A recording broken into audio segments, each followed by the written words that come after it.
आज चाहिँ हाम्रो घर नजिक बिहे छ। यहाँ चाहिँ बिहेको लागि कार्यहरू सबै कुरा आइसकेछ। गाइज आज चाहिँ म घर जाँदैछु आफ्नो। म र मेरो बहिनी हामी दुईटैजना घर जाँदैछौँ। मिर्चिया र जेठुलाई चाहिँ थाहा भइसकेछ हामी जाँदैछौँ भनेर। अनि जेठुले हेर्नु न यहाँनिर हामीलाई बोलाइरहेछ, नजानु नजानु भनिरहेछ। गाइज यहाँ हेर्नु, गाइज हामी चाहिँ घरबाट निस्किसक्यौँ। अब चाहिँ हामी गाडी चढ्न जाँदैछौँ।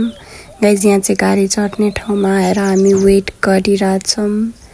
गाइज हामी चाहिँ मिर्चिया आइसक्यो। मैले चाहिँ हामी घरतिर जाँदैछौँ। गाइज हिँड्दै हिँड्दै जानु परेछ हामीलाई। गाइज हामीलाई चाहिँ हाम्रो मम्मीले एकछिन घरमा बस्न नदिकन गाउँ पठाउनु भयो। गाइज हामी चाहिँ फेरि गाउँ जाँदैछौँ। एकछिन 5 मिनट घरमा बस्ने बित्तिकै गाउँ जा भनेर गाइज हामीलाई चाहिँ भगाइदिनु भयो। त्यही कारण हामी चाहिँ गाउँ जाँदैछौँ मैले यहाँनिर। अब चाहिँ गाउँ पुगेपछि देखाउँछु। गाइज यहाँ चाहिँ हाम्रो गाउँ नजिक मन्दिर थियो अनि मन्दिरमा पनि दर्शन गरिहालौँ भनेर हामी चाहिँ यहाँ मन्दिरमा दर्शन गर्दैछौँ। अनि हामी गाउँबाट आएपछि चाहिँ यहाँ करेन्ट चाउचाउ खाँदैछौँ। गाइज यहाँ हेर्नु करेन्ट चाउचाउ। र गाइज हामी चाहिँ गाउँबाट आइसकेपछि यहाँ चाहिँ मैले होम रेमेडी फेस प्याक लगाउँदैछु। यहाँनिर हेर्न सक्नुहुन्छ तपाईँ।